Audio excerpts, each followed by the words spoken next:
7 until 8. So the purpose of the show is to help you out there to find something that you enjoy doing instead of a job. And at the start of the show, I normally give out a formula, which I know will guarantee you to find the type of job that you want right now. Find out the formula to an enjoyable job with Gene Hodges' Employment Opportunity Hour every Thursday night from 7 until 8 here on the Tan Talk Radio Network. Show me the money.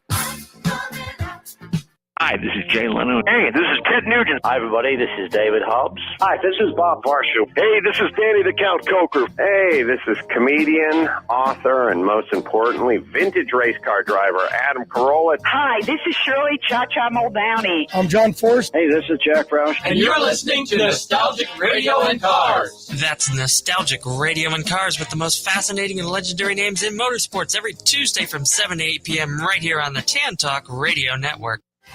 Eat, Shop, and Play is heard every Tuesday from 5 to 6 p.m. Your hosts, Polly and Rochelle, will be introducing you to some of the best services, shops, boutiques, stores, and restaurants in our area. Every week, they'll bring you a new and exciting guest and a few cat stories, too. That's Eat, Shop, and Play with your host, Polly and Rochelle, every Tuesday from 5 to 6 p.m. here on the Tan Talk Radio Network. Tampa Bay's Tan Talk. Entertaining and informative radio for the Sunshine State.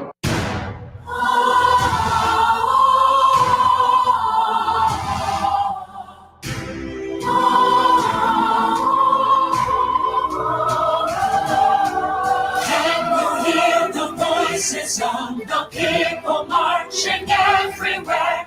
And now you should know that we are not going anywhere. Can you feel us now? We ain't backing down. No, we won't turn around. Now you see the fringe minority. Can you hear the sound rising through the crowd? Yes, sing it loud and proud. Now you see the fringe minority. Whoa.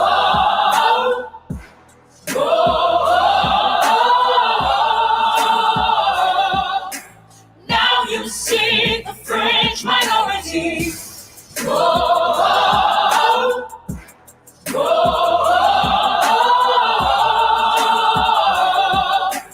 Now you see the fringe minority.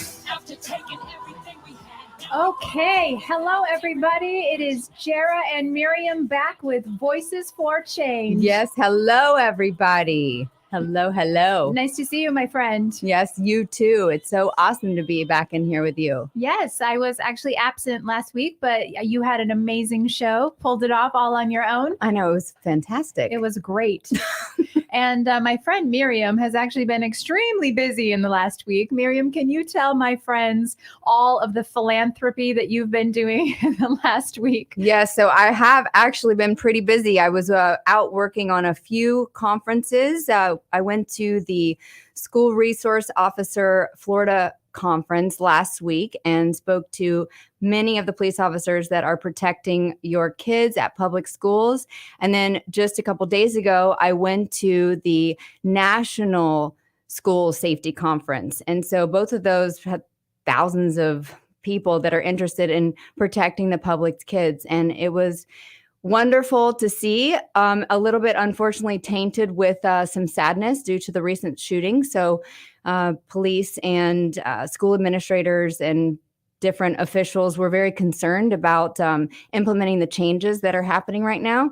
And I was there representing Citizens Commission on Human Rights due to the fact that I'm a human rights advocate in the field of mental health. And so we were raising awareness on the effects of psychotropic drugs on kids, unfortunately, because most of the shooters are on harmful medicine at the time of the incidents. Yeah, and actually, I actually have some paperwork right here in my hands with some statistics regarding that from the Citizens Commission on Human Rights, which is also abbreviated CCHR, which is that up to 90% of school shooters in the last at least decade have been on or coming off of psychotropic drugs. And by the way, these psychotropic drugs do have right here, this is the reports to FDA's MedWatch system on violent adverse effects linked to psychotropic drugs. And this is homicide, physical assault, hostility, homicidal ideation, psychosis, violence-related symptoms. So these are side effects of these drugs. So I'm glad that you're talking about that, because it seems to be a missing link when people are talking about the school shootings. They're normally talking about the weapons involved, but not talking about the mental well-being of the people that are actually doing these shootings. So amazing that you're bringing light to that subject matter. Thank you. Yeah, I see myself as somebody to bring love and light to dark issues that are pretty tough for a lot of people to look at and deal with, because we have, unfortunately, a mental health crisis in our country. And it's time that we put a lot of attention on that and reform the area, because the current treatment is unfortunately not working overall. And, JIERRA, thank you so much for bringing up that data there. And, what I was telling people over these past couple events is that you can go on the government's website and read these side effects. These, unfortunately, these medications, these drugs that kids are being prescribed, they have black label warnings. I mean, a lot of kids are given the prescription of Ritalin or Adderall for the diagnosis of ADD and ADHD. And that actually is, it's in the same category as like fentanyl and dangerous opioids. Unbelievable. And these are printed right on the side, the labels on a lot of these drugs. It's just that people are not aware of them. But I'm so happy to see so much awareness coming to light now. Just in the last couple of weeks, I've seen stories about this break on several news stations. I was just at a very large event over the weekend, and they were talking about this subject matter on the stage in front of thousands of people, with just finally linking the mental health care system, the drugs, and some of these mass shootings and other things going on in our country and in the world. So it's good to see that awareness is coming up. Wow, that's fantastic. So where was that happening? Oh, goodness. What did you do, JIERRA? Where were you? Tell us. Where was I? I was at the Student Action Summit, SAS. Yeah. Awesome. Thank you for the applause, Bobby. Yes, Bobby. Thank Bobby you. in the booth. It was an actual dream come true. Just 3 days of very forward-thinking young Americans fighting for freedoms and across all of the different platforms of human rights. And it was such an honor to be there. I actually sang the national anthem, which opened up what was considered the presidential section of the evening. So I went on before Donald Trump Jr. and Donald J. Trump himself. So wow, that's fantastic. And you know what? I don't know if many of our listeners have actually had the pleasure of hearing you sing the national anthem, but it kind of brings tears to my eyes, because JIERRA, you have a fantastic voice. Thank you. And you sing from such a place of love and inspiration and care. Like, you really are giving your listeners a true experience. And yes, you sing the national anthem like so absolutely beautifully. Thank you. I really appreciate that, because honestly, when I sing that song, it makes me emotional. I love my country. I love the ideals that this country was founded upon. And, not a lot of people actually go back and study it. This makes me like, oh my gosh, I almost cry. When you go back and study and learn about why that song was written, exactly the moment it was written, what was happening in the battle in our history when that song was written. It is very emotional. So every time I sing it, that's kind of where I am, and just feeling so appreciative of the freedoms that we do have throughout all of the, the decades, and looking into the future of preserving those freedoms. So it was a wonderful event. And, I think above and beyond anything, if I could just say that it was such a goal to be there.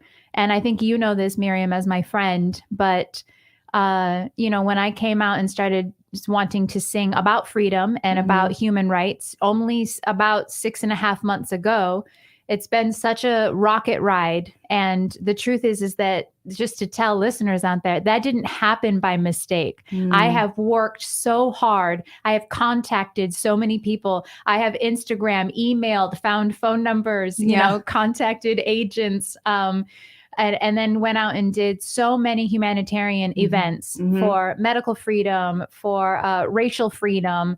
And just at every single event, I said, this is what I want. I want to be singing with the leaders in my field. And And, when this event came up, I went back through all the people that I had met, and one woman that I had met at one event said, I can make that happen for you. Oh, that's fantastic. Seriously, you have been such a human rights advocate. I'm very proud to be your friend. Thank you. And I'm very proud of you. I read a great philosopher one time. No, very sweet, Bobby. I read a great philosopher one time, and the definition of freedom that he uses is the constant willingness to fight back. Right. And so whatever your political position may happen to be, whatever your fight for freedom may happen to be, it's always believing in that position and going forward and, fighting with integrity. Absolutely. Yeah. Mm-hmm. And that was the beautiful thing, is that it was a group of such unity and understanding the issues that are facing us, especially with censorship. Because, a lot of the young influencers, and myself included, on social media and all across the internet, we are highly, highly censored for speaking our beliefs. And regardless of whether you believe them or not, it is our right. It's our basic human right. Yes. Actually, here, let's read a human right about that. Yeah. I have one right here. Definitely. Please read it for us, We JIERRA. are a human rights show, everybody. And we also obviously have our Constitution. But, one of the articles of the Universal Declaration of Human Rights, which you guys can find on the United Nations, UN.org. The United Nations adopted the Universal Declaration of Human Rights on December 10th, 1948. So a lot of people still don't know about all of their human rights, and that's okay. But a lot of our basic freedoms actually boil down to our basic human rights. And one of them is most definitely Article 19, which is everyone has the right to freedom of opinion and expression. Mm-hmm. This right includes freedom to hold opinions without interference and to seek, receive, and impart information and ideas through any media and regardless of frontiers. Wow. So so beautiful. Yeah. And just to preserve that right, because obviously the organization that was holding the event is Turning Point USA, which is a media company that is trying to fight for, freedom of speech and to get ideas out there and to preserve our right to say what we believe in, which is wonderful. Yeah, it's absolutely fantastic. Yes. And it was quite a journey to be there. So I just want to tell everyone out there, sometimes you can look at these big events or these big moments like in my life and go, wow, that's so amazing. And it was amazing. And there's more to go for me.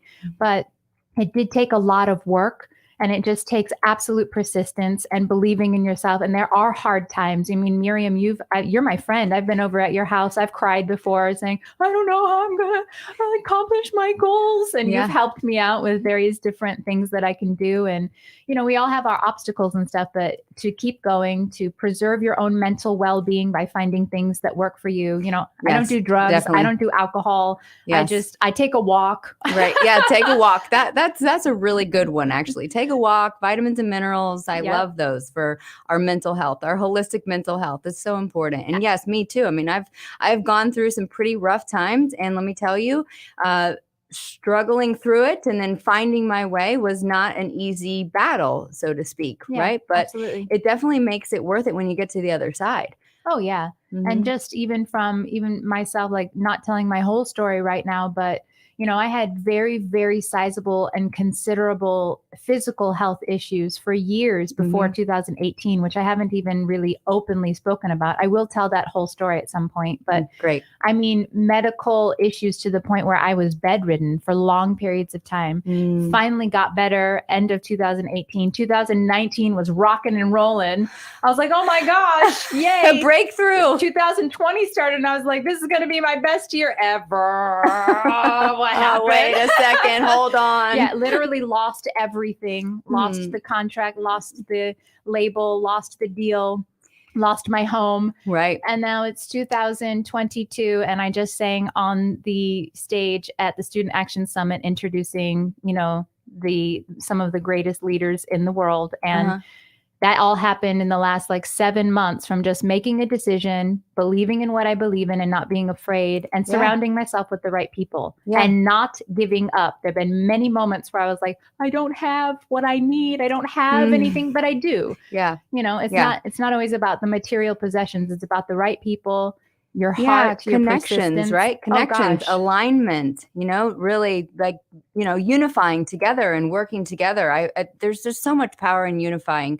and aligning with people, right? I mean, and that's why it's like so amazing that I met Steve and he has helped us out with this radio show here with Chapters Wrap. That's right. Because he formed this a few years ago around the same time as you were just talking about. And he said, that's it. You know, we need to have a place where, you know, artists can speak on a platform and talk about their advocacy and talk about what they're doing, and they're not going to be censored, you know? Yeah, it's absolutely incredible. And by the way, Steve, everyone, is the gentleman that is behind Chapters Wrap, which is a nonprofit organization. And we are on the Tan Talk Network in Florida. And we also run through Chapters Wrap in New York and through the nonprofit organization on this show. And, you know, just even meeting and knowing you, Miriam, as my friend. And yes, you have to surround yourself with the right people. Yes. But don't ever be afraid to walk in your truth, because I think that's the thing is people are fear driven.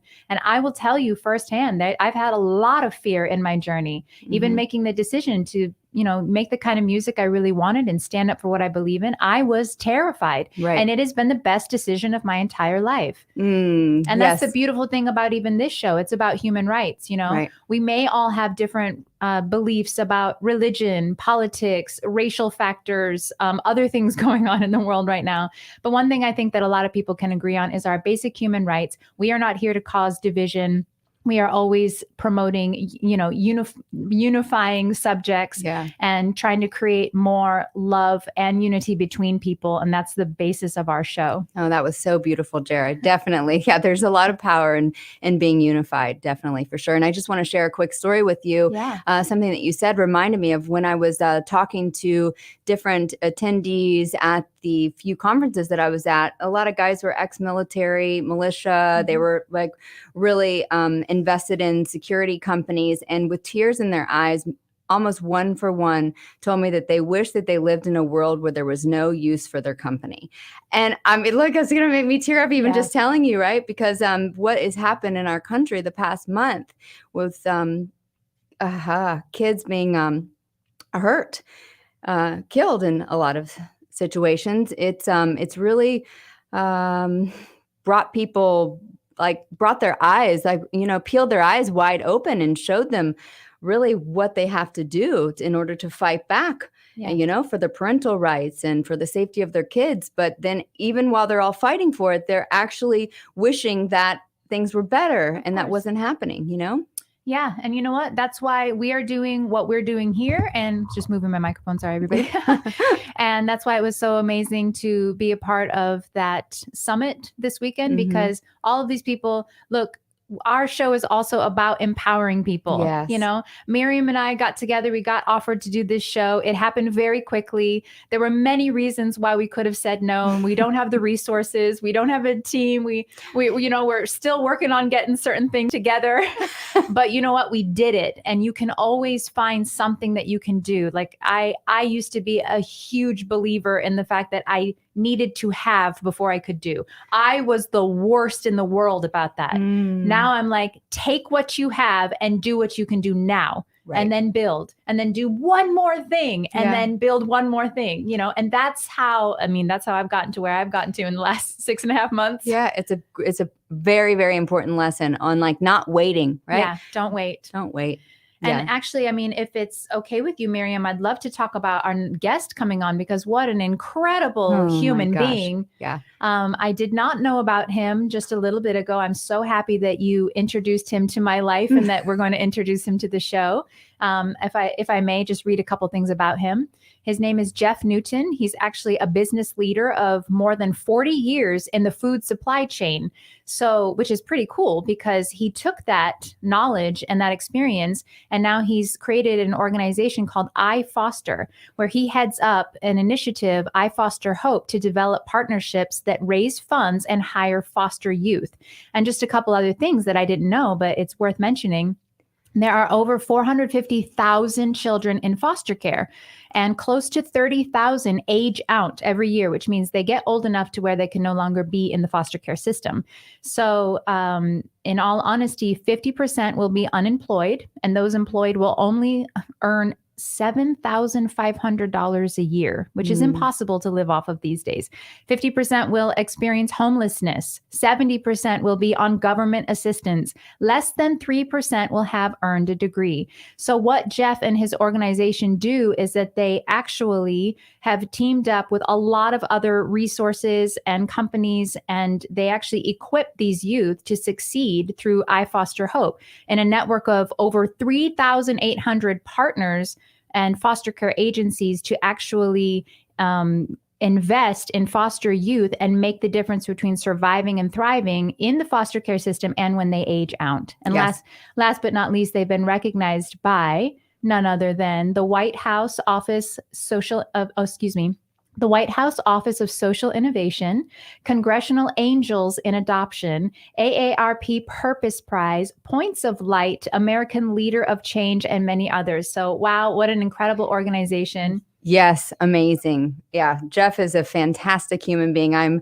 am blessed to call him my friend. And Anna, if you are back there and you're listening to us, if you could roll the video of I Foster, it would be fantastic. Jeff is a amazing spokesperson representing I Foster today. We're very blessed that he's coming on the show. And for the listeners who can't see the video, we're going to run a video, and so a lot of the voices that you're going to hear in the video are actually foster care kids that have grown up and have now been supplied with jobs and assistance so that they can actually, go out and live the life that they want to live. On any given day, there's about 425,000 children in foster care. Foster youth are the most vulnerable young people in this country, period. 50% of them will have experienced homelessness. 50% of them will be unemployed. A child in foster care is a ward of the state, meaning that us as a society are responsible for those outcomes.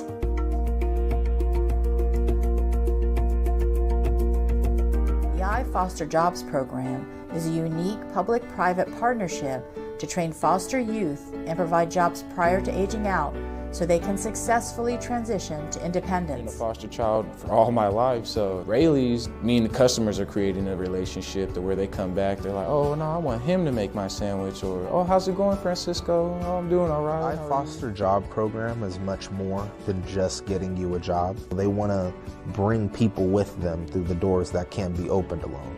I think this program that we've created with iFoster can actually transcend just the grocery industry into all retail because it works. You can start to see this roll out in different counties throughout the state of California and across the United States. I'm 110% behind this program. You learn to be a productive member of society right off the bat, and it just helps instill certain values that citizens should have. I already really like it. It's something that, I wake up and I know I have work that day and I'm like, I got work today. All right, cool. Having a job is important to me because it means you made it. You're a part of society. You're doing something. My name is Ink One, also known as Inkwani, out of Compton, representing South Central Los Angeles. What the I Foster program means to me is helping kids in any way possible, if possible. That's what I like to do. And I compliment them and commend them for, doing the things that they do for foster youth, which I was a foster youth. All right. Wow. Jeff Newton with I Foster. Let's give him a round of applause and invite him onto the show.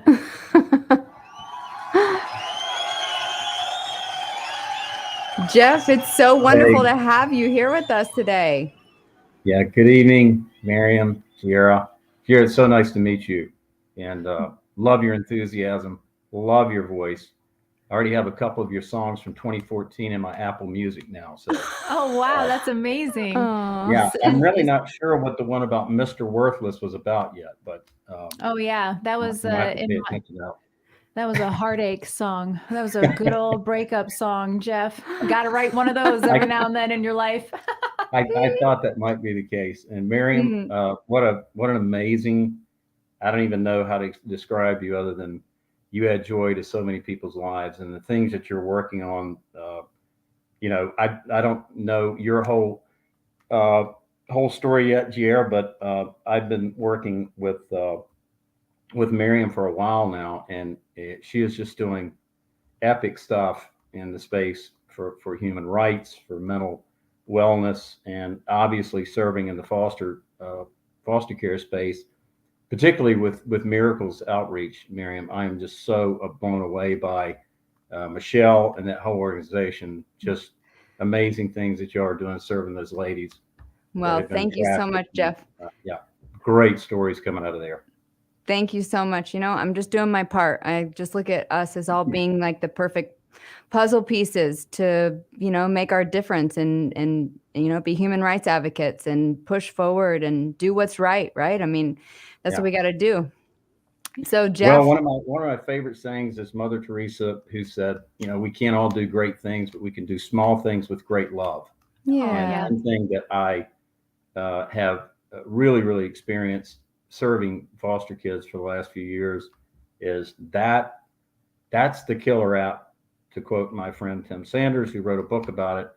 It's the missing link in humanity, period, is love. So these kids, when they get love and they get trust and they get support, they thrive. So that's what we're all about. Definitely. Love makes the world go round.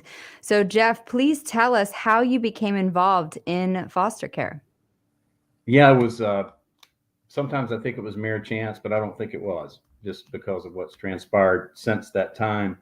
But I was attending a food industry convention in Hawaii, and one of the keynote speakers there, his name was Jimmy Wayne, and he was a country music star. He walked out on stage with his acoustic guitar and played Sarah Smile. And I'm sure if Daryl Hall and John Oates heard it, they were very upset, because he just absolutely is amazing. Singer, performer, had some hits, but he was raised in the foster care system. And he was from North Carolina, which was near and dear to me as well. So he started telling his story on stage, which was just incredible. And there were several other keynotes there, but he was I think identified as the most powerful, most effective. But at that time, he also had a book coming out called Walk to Beautiful, which was basically his story, his memoir. And it came out, I think, in the fall. That was back in the spring of that same year. It became a New York Times bestseller list. And I would just say to any of your listeners out there, if you want to get a book that, first of all, you can't put down, but secondly, will give you a really amazing insight into what the foster care experience for these kids is about. And, for most, if not all, there's some connection. I would recommend that book. He hung around. Could you repeat the name of the book again, Jeff? Could you repeat the name of the book for us? Walk to Beautiful. Walk to Beautiful. What he did is, he broke away from his music career and walked halfway across America. He walked from Nashville, Tennessee to Phoenix, Arizona to bring awareness. Took him several months, and thus the name of the book. But it's just an incredible read. So if anyone is wondering what the experience is like for these kids, that's just a great place to start. But anyway, he hung around, and I ended up at an ice cream social, and he came and sat down next to me and said hello. And I just told him how impressed I was. And we started talking about North Carolina. He was from Kings Mountain, North Carolina, and I was raised in Salisbury, which is right up the road.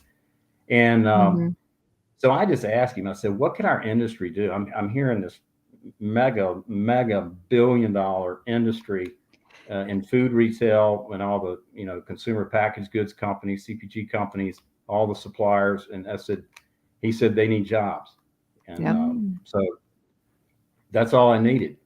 So anyway, he worked with me, to fast forward a little bit. He worked with me, and ultimately he connected me initially with CASA, which I know you guys are familiar with that. It's another phenomenal organization serving our kids. But ultimately, he led me to iFoster, and the two founders of iFoster, Reed and Sarita Cox, and another colleague of mine went to Truckee, California, which is where they're located, and pitched creating a jobs program on their platform, and start socializing it and building out partners to hire these kids as they age out. And it's been recognized as one of the most successful programs in this space. And I think, and this doesn't sound like a ton when you're talking about, 400 plus thousand perpetually in the system and 25 to 30,000 aging out, but we've hired somewhere between 1,000 and 2,000 now. It's accelerating. Things are accelerating for this organization. So again, Rita and Sarita, when I met them, I knew that I'd found the right organization, the right people. They're both brilliant. They founded the company, JIERRA. So I just. Oh yes, I apologize. I realized I said you were the founder, okay. but I just get to walk alongside them as an advisor. But they both came out of public jobs, very successful business. They're from Canada, and they had experience. Sarita had experience with nonprofits. She had experience with the foster care system in Canada, some personal experience. So they just decided to leave the secular business world where they were very successful and form iFoster. And I don't know that they ever dreamed in 2010, 12 years later, what this organization was going to look like. So that's kind of the story of how I became. Again, I heard Jimmy talking about it, and I could not believe, and how few people now even know what's going on in this space. It's happening in America, know, and I know there's problems all over the world, but it also struck me that this is in our backyard. These are kids that live down the street or shop in our stores or whatever, and we don't even know it because they kind of go into witness protection, if they're pulled out of their biological home. You know that, Miriam, you know all about it. So yeah, definitely. So Jeff, one thing that you mentioned CASA. So can you tell me that a little bit more about that? So the guy that you were listening to and you read his book, he introduced you to CASA first. And just in case anyone's out there listening doesn't know who CASA is, we're talking about court appointed special advocates, right? Correct. Jeff? That's correct. And so he got me connected with their president. I'm sorry, Miriam, I interrupted you. No, it's totally fine. I just want to make sure people understand what that means. So a court-appointed special advocate is when a child is taken into care, meaning foster care, and goes into a group home or goes into a foster parent's private home, that if that child is, maybe has suffered more abuse, or maybe has gone through some trafficking, there's like extreme sexual abuse in the household, whatever. There's a kind of a rating system of abuse. But if that child really needs a special advocate, then the court will appoint somebody to that child. And in the state of Florida, it's called guardian ad litem. That's one of the places that I volunteer for. You are a guardian, right? Yeah, I am a guardian right now. I'm advocating for 4 kids in court. Yeah. So anyway, I just wanted people to understand that. So that's cool. So then how did you end up at iFoster from CASA again, Jeff? Yeah, well, Jimmy was the national spokesperson for CASA at that time. And we just couldn't, it really was not in their wheelhouse or kind of what you just described perfectly, Miriam, what they do. And so, I went to them. The reason I thought it was a good choice is I think at that time they had like 940 branches or whatever you wanted to call them across the nation, and I thought it might be it just kind of made sense. But as we got to looking at it further, and I had some great discussions with their president, and we just couldn't get it rolling. So through another contact that Jimmy had, it actually was a producer out in California. He was in this space and suggested to Jimmy, I think through one of his contacts, that we contact iFoster. And so the rest is kind of history as it relates. They were already doing some incredible things, but this really has accelerated all the other things that they're doing because the organization is incredible. As you, Miriam, we kind of had our first introduction. And of course, we're collaborating on a lot of things now, but we had our first introduction back talking about iFoster as it related to getting Miracles Outreach engaged with them. And I did find out, Miriam, I was pleased, and I don't know all the details, but they're either connected directly or there's folks that work at Miracles Outreach now that are on the platform. So That's That great. is great. Yeah, that's awesome. Well, Jeff, thank you so much for sharing this story with us about how you ended up at iFoster. It's fantastic that you could take all of your business experience and do some miraculous work. Yeah, and I love that, by the way, also, Jeff, because I think that I meet so many people and they may want to help, or they might be, aware of some kind of issue in whatever field of life. But I find it to be challenging sometimes for people to move themselves into action, because maybe they think, like I said earlier, that they don't have enough or they don't know what to do. So here you have told this story of yourself and others that had jobs, were not necessarily familiar in this field, but saw a need, got a little bit of information, and just moved into taking the first step, because no organization is some huge global organization at first. Right. Everything starts from nothing. Yeah. So Yeah. just the fact that you decided to do this, moved into it, and now are creating such an enormous ripple effect. I would love if you could tell anything about that story or that decision, or some of the obstacles that you face to try to move people that are listening into what is something, that you had to overcome that maybe they could relate with, and move themselves into the direction of action and something that they want to help with. Yeah, that's a great question, JIERRA. I would just say that everybody's raised differently, and not to get too much into my personal story, but I was raised in a home. My father was a missionary and a minister, and I was raised really, really poor. And I saw a lot of things early in life, and I was part of it just growing up. It was my life. It's what I knew. And, I saw things on the mission field or whatever. So I was around what I call servanthood or servant leadership. So it just seemed like a natural fit for me to it being in the business world and having an organization that ultimately, like iFoster, that we could generate interest, and we could generate employer partners, and we could start at some point funding it, which is what iFoster hope is the initiative that we're starting to use as a funding vehicle for iFoster. Even though iFoster is funded, different ways, they get grants and other things, and there's some government funding in there. But anyway, the point is, back to your question, I just felt inspired. There's something that I've shared with a lot of people. I think there's 3 phases in life. Learning, you got to learn, and then earning, which is you take what you learn and you go out there and you make money and you keep your lights on and all that stuff. And then at some point, if you're fortunate, you get to do what I did a year and a half ago. You get to get out of the secular world and kind of hang out your own shingle and do other things. But I call that season returning. So learning, That's earning, nice. returning. So I'm kind of at that point. So and hopefully everyone gets a chance to kind of go through that. And one of the things that we're looking at is kind of the next big thing is the educational side of foster kids. Getting them jobs. We built out a really codified, really awesome program that stood up now, and it's been proven. And we take them through a whole.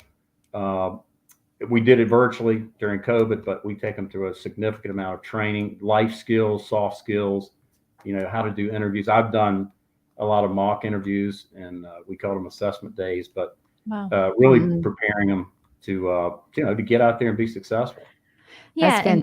Sorry. If I may, because obviously we are a live streaming radio show. So the people that are watching on our live stream can see the promo here. They can see this chart. But for the people on the radio, just wanted to kind of make it very clear, Jeff, if you could, that iFoster, it seems like their main role is then preparing children with teaching and education and job placement for when they leave the foster care system. But do you guys also do things for the children and with supplies and stuff while they're in the foster care system as well?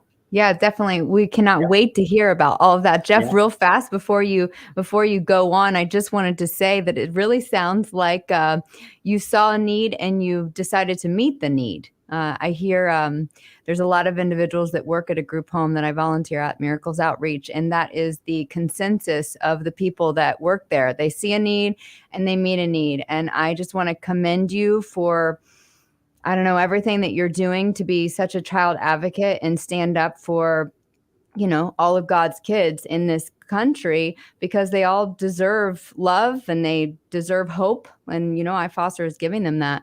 Yeah. So sorry, I know you may have to answer, you may have to say your question again, but if you could please just tell us more about what iFoster does. Yeah, well, and I think to your point, Miriam, and what JIERRA was saying earlier, you got to start. So that's where a lot of people, I think, they miss the boat. They don't take the first step. And I had no clue what I was doing, had no clue what the foster care system was about. I just took the step and went out there and started poking around, So, so here Definitely. we are again, JIERRA. I listening to your story, and I'm so happy for your success and the things that are going on in your world now. And you've worked extremely hard. And who said that? The more you work, the luckier you get. So. Congratulations on that. But back to iFoster. Interestingly, JIERRA, the jobs program is probably one of the newest things that's been raised up. And what iFoster does at scale, last year, we distributed over $125 million worth of goods and services. Wow. And Okay. what I describe iFoster as, it's the Amazon of the foster care community. What they did, because of their business backgrounds, and they're really smart. Rita and Sarita built a platform that people can come join. There's no cost. And now what's happened over time, and I was looking at the number earlier, there are 350 resource, knowledge, and employer partners, corporate, government, and nonprofit partners that are now part of the journey of a kid in foster care. We've got AT&T, Costco, Microsoft, Office Depot, Paul Mitchell, T-Mobile, Tutor.com, Universal Studios, and we do everything from we provided thousands and thousands of laptops and phones. Oh my goodness. Yeah. Yeah, because you don't realize that people don't, when they're actually going and, accepting these children into their homes or into a foster care system, they might not have the means to provide everything that they need for the child. Right. You just absolutely nailed it. And that's where the system is what it is. And the system, does the best they can do. They're the ones that get the call, in the middle of the night, and somebody's, going to jail or whatever, and they come get the kids, and then they start their journey. But the system is not, it's designed just to meet basic needs, and the funding, foster kids, I don't remember the exact stat, but they get, in a lifetime, if they're in the system, they get about half of what it takes to raise someone in an intact family. So yeah, it's kind of like emergency funding, sort of like emergency, like help out in the emergency. And I don't think that that in most cases the state necessarily plans that a kid is going to be in the system for as long as possible, as long as it ends up being. And so they run into finance issues and different sort of policy issues. And so that's where an organization like iFoster steps in and really can cushion the kid's experience with, like, maybe it's a mom that got arrested for some sort of drug charge, or maybe it's a dad that ended up going to jail because of some crime or something happened. And then the parent isn't able to finish their case plan in time. And so the child ends up being in the system until they're 18, and then they age out. So that's where an organization like iFoster steps in. Yeah. And I would love, just to cover a couple more bases while we're here is, first of all, Jeff, it looks like there are a lot of volunteers and stuff. I would love for them to be clearly directed on where they can go to get more information about the organization, and also if they want to help. And then I do believe that if you also want to talk with Miriam about a little bit more about Miracles Outreach, which is a program that Miriam is heavily involved in here in Florida, with also the foster care system and, helping young girls that have been. Yeah, well, that would be fantastic. I don't know if we're even going to have time to get all into that, because we have we have a lot of work to do as far as that goes, Jeff. But were you going to say something before I ask you something else? No, I was just going to really emphasize what JIERRA just said, and you said it as well. We're the gap fillers We're the organization that all the unmet needs that are not being fulfilled either by foster parents because they don't have the means, or it's just not part of what the system supports. Those are the companies we're partnering with to get discounts, to get free. We've got free dental, braces. Wow. We've got tutoring. We've got just about anything you can. I think we have well over 100 specific goods and services that range anywhere from discount tickets to Disney World to free laptops. I know. Goodness. It's so amazing. That's actually we're actually beyond the working scope. on. Yeah, like I call it, everybody's heard this, but you can give somebody a fish and have them fed for a day, and you can teach them and feed them for a lifetime. So that's really our mission, is we're trying to create a path for these kids coming through the system that when they age out, they can go out and succeed in the world with the skills and they've been. So the passion that Reed and Sarita have for this organization, the things we're doing, and I know we're getting short on time, but well, I know, but you too, Jeff, come on, your passion. You're such a great child advocate. Oh, yeah. I mean, I wish I could, wish I had a wand, but you can't do it that way. Yeah. You gotta go out there and work with them individually. And so anyway, I encourage anybody to go out to iFoster's website. It's very simple. It's ifoster.org, www.ifoster.org. Yes, and just if I may, for the radio, that's actually just the letter I, guys. Correct. Like a Good I. point. Oh, I won't make a plug for Apple, but I, and just the letter I, and then Foster. So ifoster.org. Right, there you go. Yes. Okay, perfect. And if somebody wants to reach out to me, mine is simply jeff@ifoster.org. That's an email. So if anyone wants more information or they want more insights or whatever, I'm more than happy to take some emails and schedule a time and talk through things with somebody that might be interested in getting involved. That is amazing. That is really incredible. Thank you so much. And Jeff, one of the programs or the initiatives, I guess, that iFoster helped California with, right, is creating the Foster Children's Bill of Rights, and that is a specific law that I'm involved in hoping to create here in Florida. We have here Florida Senator Lorraine Osley, who is a Democrat here in the state of Florida, who wrote and sponsored this bill. Hopefully it'll be going into law next year. So you and I, we looked at the Foster Children's Bill of Rights in the state of California that iFoster helped with, right, Jeff?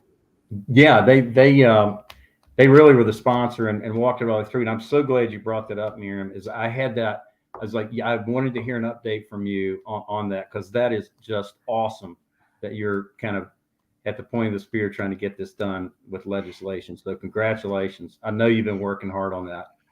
Well, I mean, I really love kids, and I think kids are our future, of like, we have to shine light and love on what's happening with our kids and what's happening with the state of unfortunately almost 10 million kids in the United States are on psychotropic medications. And, that's why I wanted to talk to you about this Foster Children's Bill of Rights, because in the state of Florida, hopefully it will go into effect next year. This Bill of Rights is similar to the Bill of Rights that was passed in California, but what sets this one apart, I think the 3 points that we went through, Jeff, correct me if I'm wrong, but it allows a child to have the right to healthy food, and then the right to avoid getting psychotropic drugs, and then also the right to make complaints without, feeling like they may get in trouble. And so I think it's very important that we have a Children's Bill of Rights and things like this in all of the states, because children deserve to live happy, healthy lives, drug-free if possible, right? Yeah. Well, one of the neat things, and I know again, is that you are spot on, Miriam. As you know, we're trying to collaborate with a delegate in Virginia and a representative in Florida to start determining. And we did this wellness index. It's called the Voice of the Community. It was a national survey. It's phenomenal. Nothing's ever been done like it. It's ground up. So it really is. You've got your hands on that, Miriam. It's pretty comprehensive.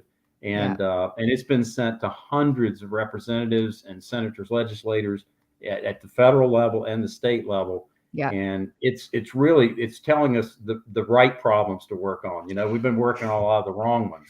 Yeah. So, I'm very excited about that. I mean, like 3 cheers to humanity for really trying, right? You know, but then like we're just going to narrow it down into like specific areas and really get it done. Yeah, because Miriam, you were mentioning you get that passed in Florida, Miriam. Mm-hmm. I mean, I can see that those, you know, building off of California's, building off of yours, and going into other states and getting this rolled out.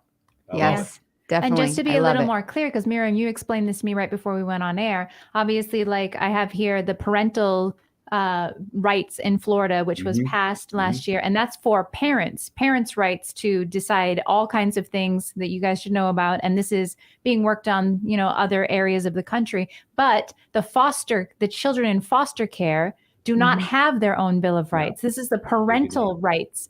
So it's amazing that you guys are working on this to give voices to those that sometimes cannot be heard. And it's something that, like, for example, until today, I didn't even know about until you guys actually shed light on that. So it's unbelievably important. Yeah. Well, I'm very grateful to have had this time to put light on it. And Miriam and JIERRA, you guys are awesome. I love your enthusiasm, your platform. And oh, come on, Jeff. It takes a team. You're awesome too. Look at all the work you're doing. We call ourselves Team Freedom. Yeah, there you go. Makes sense. Yeah. Yes, definitely. Yes. The kids represent our future, right? And so we got to take care of all the kids. They do.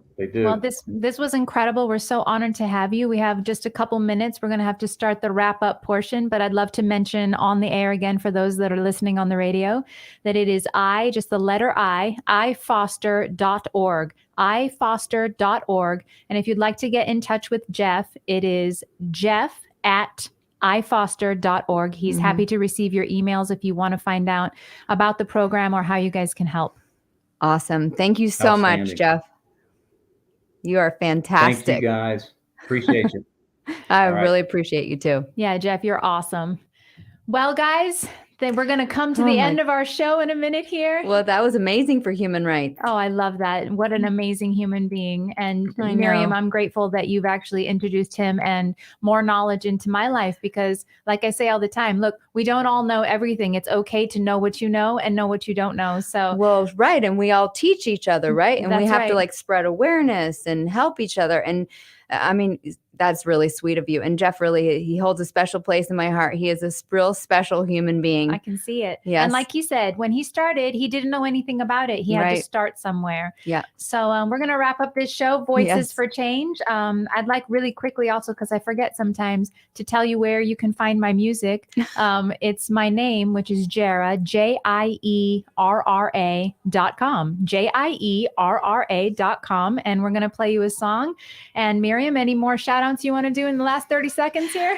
No, it's all good. I mean, I just like, I appreciate you guys listening. If you tuned in, if you're watching online, or if you're in your car and you're on your way home from work, whatever it is, like whatever your struggle, whatever your strife is, whatever you would like to fight for freedom, whichever area that happens to be, I really hope and wish you the absolute best. You can do this. Yeah, we hope that our show inspires you. Tune in again next week. We're here every Wednesday from 6 to 7 Eastern Standard Time, and on the web, YouTube, The Chapters Rap, R-A-P, The Chapters Rap. See you guys next week. Much love. Put on a mask whenever I ask how long will it last. Another summer pass, ain't making tracks with the mandates they done passed, but harass us without the vax and they bash us until we up for the task. Can't take a seat, grab a bite to eat, hold down a job in the street, cause you need valid ID showing that the shots all done and complete. We have to meet what the CDC recommend if you wanna live free, with the ability to roam on your feet and head on out to make your own groceries. Can't believe the store owners deny service, close the doors on us. Call police, stick the boards on us. Government has to pour on us. President